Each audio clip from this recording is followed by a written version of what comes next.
masyado. Eh, gusto ko ng ganito sa Caloocan.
At isa sa tatlong nakatagpo ng pagbabago at Lord Jesus.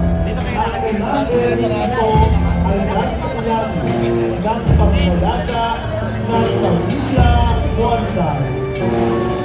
Santiago Mayor, ipanalangin mo kami. Ng Ebanghelyo sa mga San Luis at Sila. Sinasabi sa Susa doon sa ng Diyos Ama na si Jesus ang Kordero Pangpasko at saksihin si San Felipe sa unang dinala ni Jesus sa kasalan sa Cana. Ang imagen na ito ay nasa ilalim ay ang pagkila ni San Felipe bakit nagkala niya kay Cristo. Si San Felipe ay maray sa pamamagitan ng pagkalog ng alam sa kanyang katawan. Ang imagen ni San Bartolome ay nasa ilalim ng pangalaga ng pamilya Ramos at ng barangay Consilio Pastoral ng Apostol. Hindi ay nakakilala ng pamilya siya ay anak ni Alfredo at naniniwalaan ng kaya ng Krisyanismo. Siya ay nagdating bilang nagdurang Tomas sapagkat sa Evangelyo siya ay nagdura na makilala si Jesus na hindi nabuhay. Para mabilis. Si Santiago Mayor ay isa sa mga apostol, anak ni Alfredo at kapatid ni San Judas at San Simon at Jerusalem. Sa tradisyon ng simbahan, si Santiago Mayor ay sinakuna ng Kristo ng Jerusalem at umamesa sa dalawang apostol.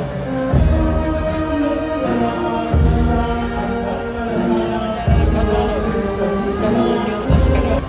Ang Jesus sa samantala, ang bawat inyong nagtulid na ito ay muli mabuhay. Subalit, ang sinumang umito ng tubig na aking inilagay ay hindi na mabubuhaw. Si Santa Marta ng Betania ay kapatid ni Maria at Lazaro ng Betania. Kaya si Santa Marta nakapalang-alala sa paghahanda nang dumating si Jesus sa kanilang tahanan. Si Jesus ay nakinig sa kanyang mga inuyo. Nang magbalik si Jesus sa kanilang tahanan, kumuha siya ng mga pangalan ng pagkakanda. Pinuli ang isa sa mga siya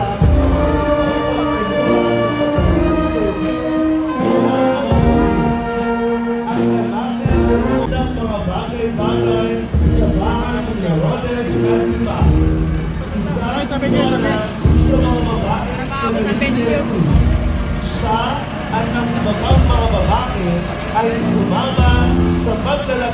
Jesus na huling hapunan ng Panginoon.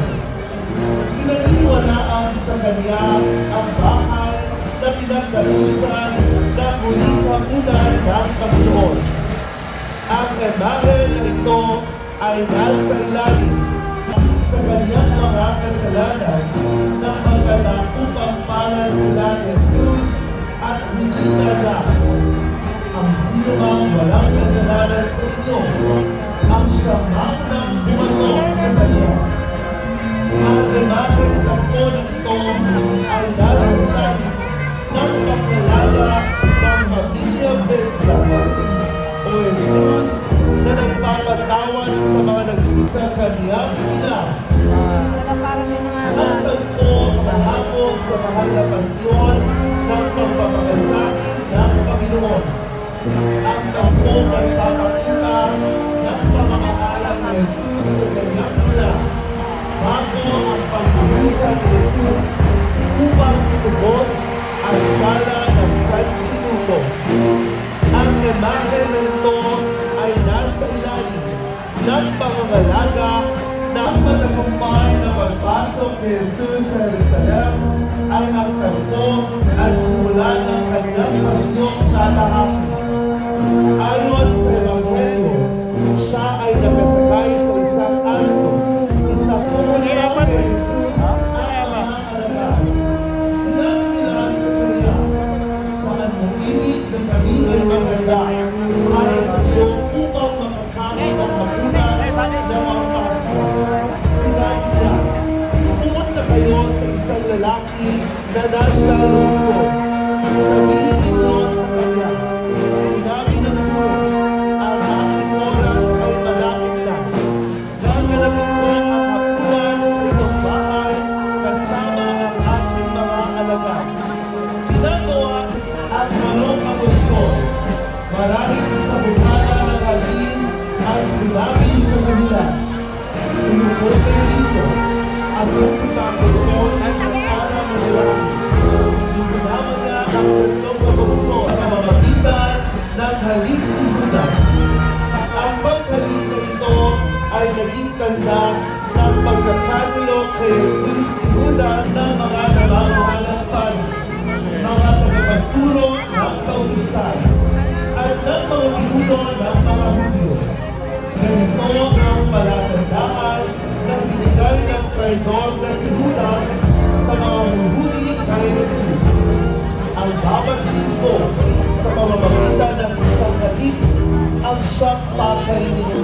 At ng pinuno ng mga Hudyo, dinala muna nila si Jesus kay Anas, na binanagin Caiaphas, na kataas-taas ng panin ng panahon na iyon.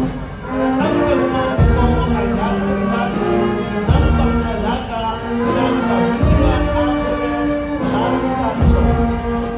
O Jesus na iniharap sa mga nakamas ng mga Hudyo na may sibat at sibigan.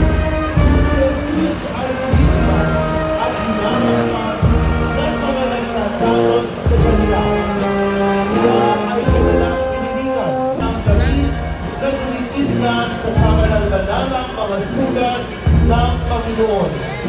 Matapos ay malibang siyang inulhan, nagdilaw sila ng koronang matigas. Matapos na siya tugain at pag-ilibagin at putungan ng koronang tinig, ay dinala siya kay Gobernador Pilato upang hatulan.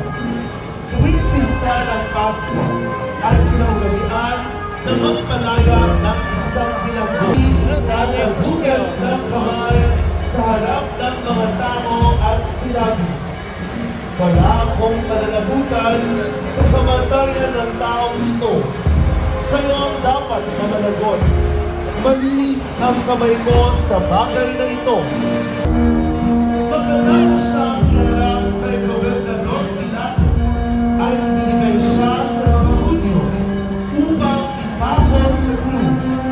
Tinanggap niya ang krus ng pag-ibig sa katubusan ng tao.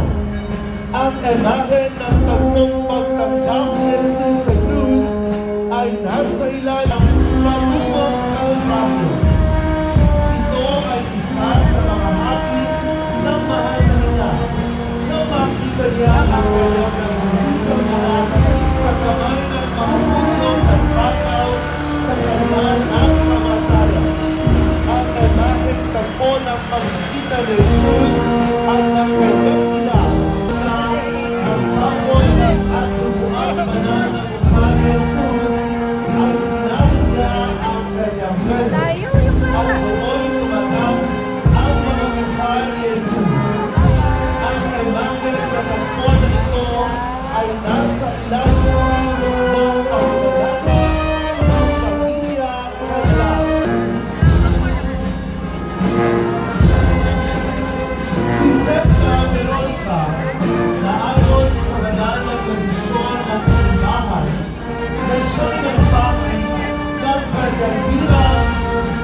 na si Santa Veronica, ang babae. Ang pagkarapa ni Jesus. Walang naitatalang ebanghelyo ayon sa pagkarapa ni Jesus. Ngunit sino hindi sasadlang sa lupa sa bigat ng krus na kanyang tangan? Ang kanakin na tampong ito ay nasa ilalim ng pangangalaga ng pamilya Roman. O Jesus, nanalo ka sina Maria Salome, Maria Magdalena, at Maria Jacobe, ang mga babaeng nagtungo sa libingan ni Jesus. Ngunit dapat na nitong wala ang bangkay ng Panginoon. Ang mga imahe ni Maria Salome, ang pinakamamahal na alagad. Isa siyang mga isla at kapatid ni Santiago Mayor, mga anak ni Zebedeo. Siya rin ay isa sa mga anak na magmulat ng mabuting balita. Ang pinakamamahal na alagad ni Jesus, San Juan Evangelista, ay nasa ilalim ng pangalaga ng pamilya mayoral.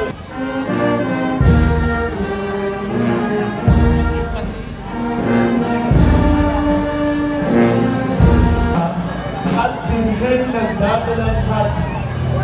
Si Maria, simula sa pagsilang hanggang sa paglaki ni Jesus at hanggang sa paanan ng krus ay nanatiling tahimik at walang inig.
feelings of the truth provided wisdom, blessed art thou among men, and blessed is the fruit of thy womb, Jesus.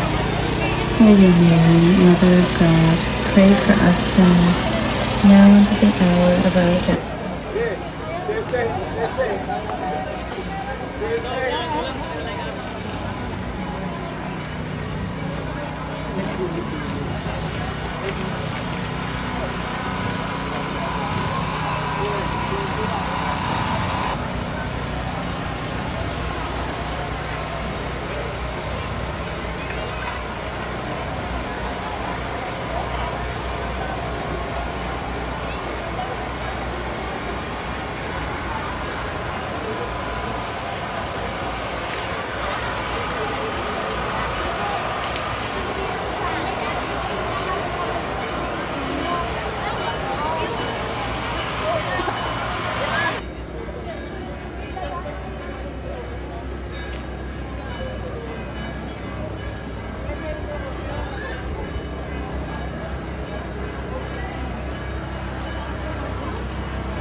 Walang mahal. Gusto daw po. Ah! Bakit eh? Ay, hello! Hanging hello.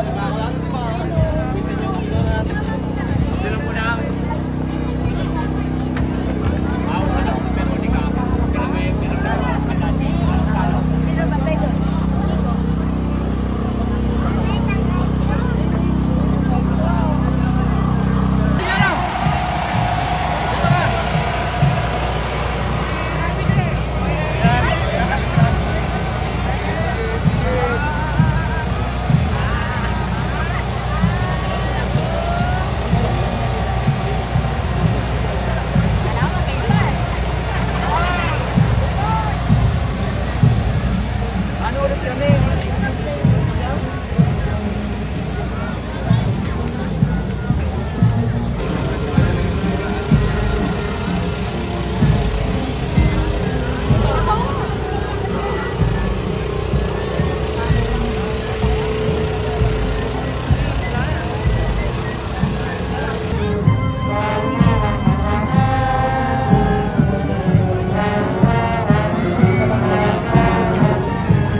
Muli, ang ating mga mananampalataya ay inaasahang dadako sa harapan ng ating simbahan, malapit sa waiting shed ng Orani Peoples. And of course, sa kanilang tagapagmatnubay, Congresswoman Geraldine Roman. Marami pong salamat sa mga lingkod simbahan at tayo pong lahat ay patuloy pa rin inaanyayahan. May regular Sunday schedule po tayo.